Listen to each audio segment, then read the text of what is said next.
You're late. A wizard is never late, Frodo Baggins. Nor is he early. He arrives precisely when he means to. Hello, friend. Ever wondered what an African Gandalf would look like if the Lord of the Rings was set in the African continent? What if I tell you that the very concept of the wise old mentor is almost non-existent in African mythology? Please, don't get me wrong. The mentor archetype is universal. It exists in every culture in the world.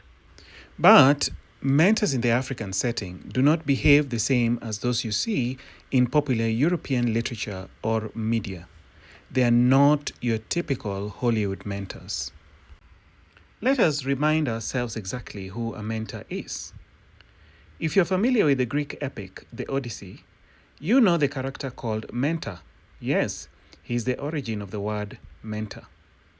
Mentor guides the hero Telemachus on his adventure to find his father Odysseus. Similarly, mentors in fantasy also guide heroes in their adventures.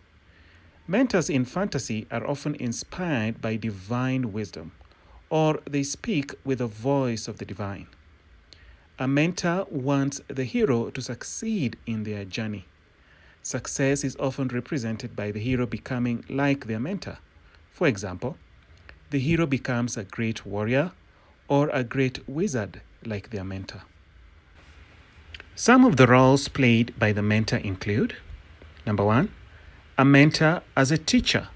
The mentor can teach the hero how to do magic, swing a sword, or ride a horse.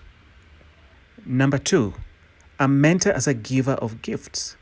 In Greek epics, Perseus receives gifts from his mentors, such as winged sandals and a carved sword from Hermes, a shield from Athena, and much more. Before the gift is given, the hero must pass a test. We also see this in The Lord of the Rings, where Frodo receives chainmail made of mithril from his uncle, Bilbo Baggins. Number three, a mentor as the conscience of the hero.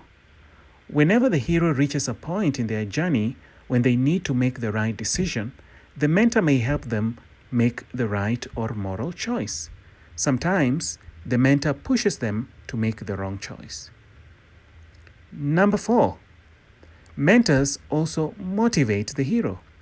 It's not unusual for the hero to reach a point in their journey where they feel like giving up. The mentor helps them regain momentum and complete their journey. Not all mentors are like Dumbledore, Merlin, or Gandalf. You're probably used to father figure mentors who care deeply for the protagonist. But mentors are not always good people. Some mentors exist primarily to make the hero suffer. So, before we explore mentorship in African literature, how about we explore the types of mentors we see often in fantasy? Number one, we have fallen mentors. Fallen mentors have not completed their own hero's journey. They are still struggling with doubt, fear, and regret. Sometimes they get to complete their own hero's journey as they guide the hero. Number two, we have dark mentors. A dark mentor is also called an anti-mentor or evil mentor. Unlike Gandalf or Dumbledore, dark mentors guide the hero towards breaking the law or self-destruction. Number three, a hero may also have several mentors. For example, Hercules is trained by a series of mentors such as Chiron the centaur, who teaches him archery, Castor teaches him fencing, Linus teaches him music, and so on. All his mentors teach him particular skills to help him complete his 12 labors. Mentors in Greek mythology have a striking similarity to those in African mythology. A number of the Greek mentors exist in the spiritual realm as gods or spirits. Even Mentor, the guide for Telemachus, is not actually a human. It is the god Athena disguised as Mentor, who actually guides the young hero Telemachus on his journey to find his father Odysseus. Of course, If you understand the nature of Greek mythology, you will know why, in most cases, it would be impractical for the hero to have a human mentor. A human mentor would not be able to give any advice regarding the gods. Just so you know, the gods are often the troublemakers in Greek epics. So, only a god or supernatural being could help a hero defeat another god in Greek mythology. Similarly, in African fantasy or folktales, spiritual or divine mentors help guide the hero. But there are also wise old men characters in African fantasy that are similar to Dumbledore or Gandalf. Some of them actually wield supernatural powers. FYI, let us remember that some African authors in the modern era are creating fantasy where Dumbledore-inspired mentors exist. Not to sound dismissive, but I think this is simply to market their stories to a wider audience rather than just an attempt to whitewash African fantasy. Real African fantasy from traditional African folklore and mythology recognizes elders as mentors. Elders in Africa are not just the oldest people in the community.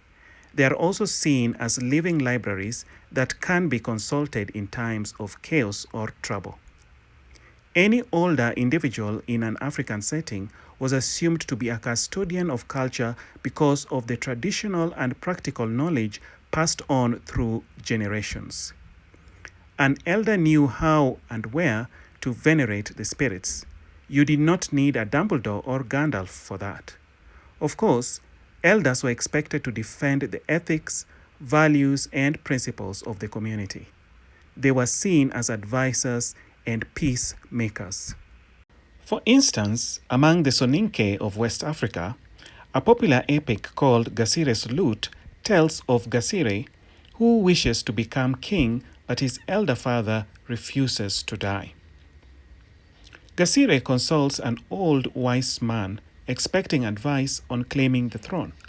Instead, the wise man prophesies that Gasire will not become king, but will instead resign himself to playing the lute.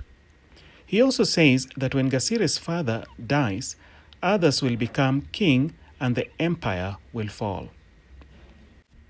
Gasire hears the lute's sound and loves it so much that he has one made for himself.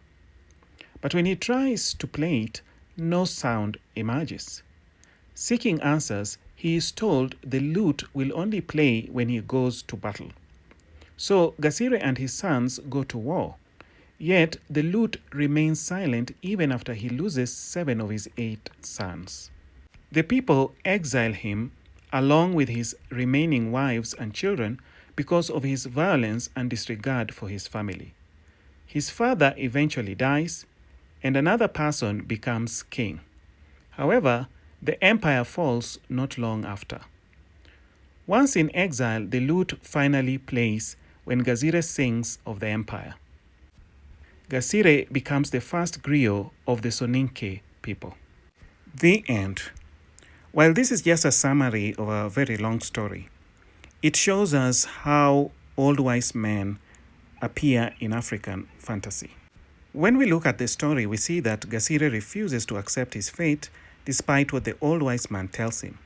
Ironically, his actions make him lose the glory of ruling the empire, but he ends up becoming the first griot of the Soninke people. A griot is a West African entertainer who uses music to narrate stories, tell history, and offer praise to great people. It is a respected hereditary position. So, there is a mentor in the story, in the form of an old wise man. He offers advice, but in the form of a prophecy.